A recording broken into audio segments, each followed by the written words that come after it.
Alright guys, for the second video we're going to go over basically binary to decimal to an IP address. So an IP address, and this is, just to be clear, this is IP version 4. An IP address is represented in dotted decimal notation. So all we mean is that we're using decimal numbers and breaking them down with dots. So an IP address, a couple key things to remember it. It's made up of 4 octets. Each one of these groups of numbers is an octet.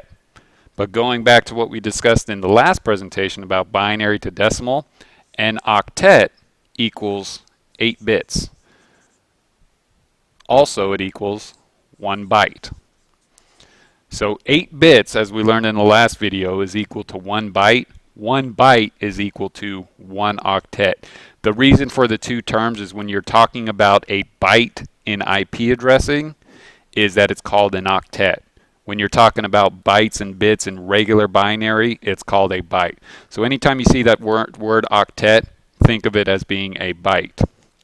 So if we know that 1 octet is equal to 1 byte and 1 byte is equal to 8 bits, if there's 4 octets, 4 times 8 is 32. So an IP address is actually 32 bits. Simple multiplication. If each octet is equal to 8 bits, and I have 1, 2, 3, 4 octets, 8 times 4 is 32 bits. So our entire IP address is represented in dotted decimal, and it's equivalent to 32 individual bits. So as far as doing the conversion process, it's going to be the exact same thing as we did when we were going from binary to decimal. So when I look at this number, I'm essentially going to take each one of these and represent them in binary. So 192 in binary, and I'm going to draw my chart up here just for reference purposes. So let's go ahead and erase this. Remember, 8 bits, so 1, 2, 3, 4, 5, 6, 7, 8. And starting, remember, we're going to kind of read backwards, pretend we're in China for a second. 1, double that, 2, double that, 4, 8, 16, 32, 64, 128. You have to be able to spit that out from memory. That is vital information when it comes to subnetting and IP addressing and even the binary to decimal conversion. So to represent the number 192 using my chart, I'm just going to go position by position. Is 192 greater than 128? Yes. So that becomes a 1.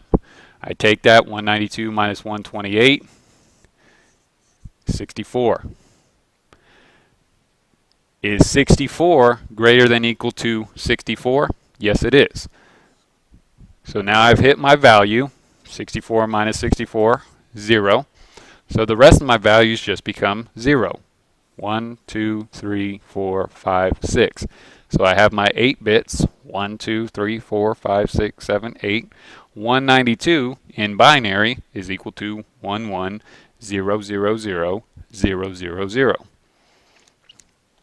Moving on to my next number, 168. Now I've got to do some math, put me on the spot here, right?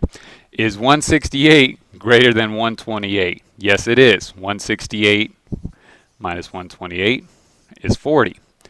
Is 40 greater than or equal to 64? No. Is 40 greater than or equal to 32? Yes. 40 minus 32 leaves me with 8. I can go ahead and look ahead and say, okay, I know 8 is one of my positions, so the 16-bit is off. 8, does 8 equal 8? Yes. 8 minus 8 is 0, so I've hit my number. 8 minus 8 is 0. So 1, 2, 3, 4, 5. I'm just going to throw in 3 zeros at the end of it. 1, 2, 3. So now I've represented 168 in binary. Moving on to my next number, 10. Easy one. We like small numbers, right?